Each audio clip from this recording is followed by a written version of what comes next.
Up. You won't believe what the Department of Justice is finding out about the Russia investigation. Plus, the big report on FISA abuse could be coming out any moment. Greg Jarrett and Emily Compagno will be here next. Some massive developments out of the Department of Justice's investigation into the investigators from the Inspector General. The long-awaited Horowitz report on FISA abuse any time now. We've been saying that for a while, but it really is right on the precipice of coming out. Plus, the Durham probe into the origins of the Russia witch hunt. Remember, he's the U.S. attorney out of Connecticut. His looking into the witch hunt has reportedly obtained a key piece of evidence, two pieces of evidence, actually, in the form of 2 BlackBerries used supposedly by Joseph Misfud. Now, keep in mind, he was the shadowy Maltese professor who infamously told Trump advisor George Papadopoulos about the supposed existence of leaked Clinton emails. According to Comey's FBI, that conversation is what supposedly sparked months-long witch hunt that led to what we are today. There was no evidence of anything that had gone out there. But tonight, there is likely so much more to this story. Joining us now is the author of the big new book. And if you don't have this and you want to know about what's going on, you need to get this book. It is the definitive writing on the witch hunt. The story of the greatest mass delusion in American political history. It is chock full of analysis, but also citations like you've never seen before. And also joining us, Fox News legal analyst, that's from Fox News legal analyst Greg Jarrett. And also joining us, right here next to me here in New York, Fox News contributor Emily Compagno. Thank you both for being here tonight. Greg, I want to go to this. You're as familiar with this case as anybody out there. But if it is true that the U.S. attorney now has BlackBerries from Mr. Misfud, where are we going with this? Well, the spying that occurred on the Trump campaign, initiated by John Brennan's CIA and other intelligence agencies, was outsourced to foreign undercover informants like Stefan Halper and yes, Joseph Massoud. If you read the Mueller report, Mueller would have you believe that Massoud's a Russian asset. He's not.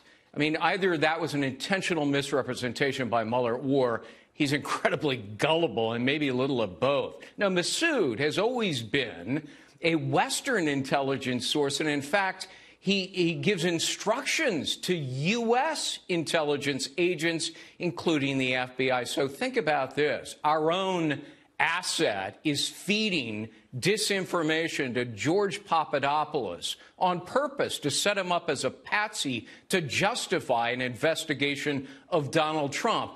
And that never was the trigger for the investigation. That was all just a misdirection. It was initiated because the FBI got their hands on this dossier that was paid for, commissioned by the Hillary Clinton campaign. Now, Emily, who's joining me here in New York, right by my side here, from a legal perspective, if law enforcement is dealing under a whole different set of rules, right, when you're dealing overseas as opposed within the United States, but to be able to have that BlackBerries and the communications, what gyrations are they going to have to go through to be able to inspect that and be able to decipher what is going in and out of those BlackBerries if this report is true? Well, even on this, we're running into issues, and this is interesting. Here's what viewers should know about this, that the attorney for General Flynn, she was essentially begging the prosecution to turn it over, right? It's exculpatory evidence, and that is why we have our faith in the justice system, so that you're confident that both sides will turn over all forms of evidence. She instead literally had to file a motion for it so the judge could force them to turn it over. So even, I think that's partly actually why this has taken so long in part, because at every turn there's not that transparency and there's not that level of cooperation that we would hope. Another interesting point, too, about Durham's probe is that he had a broader subpoena power and a broader personnel power than the Inspector General did. Right. And so that's partly why he is able to obtain such a broader breadth of information, and also from people who no longer work for the United States, which was a limiting factor for the Inspector General. Yes, Mr. Horowitz, the Inspector General of the Department of Justice, who's been conducting the IG probe, is constrained by talking to people just within the Department of Justice. He may get some outside cooperation, but it's easily to set that aside. Durham doesn't have any of these prohibitions. And what Emily was talking about, Greg, is Sidney Powell, who's the attorney for Michael Flynn, General Flynn, has said, hey, there might be some exculpatory information in here. You need to provide that information to us.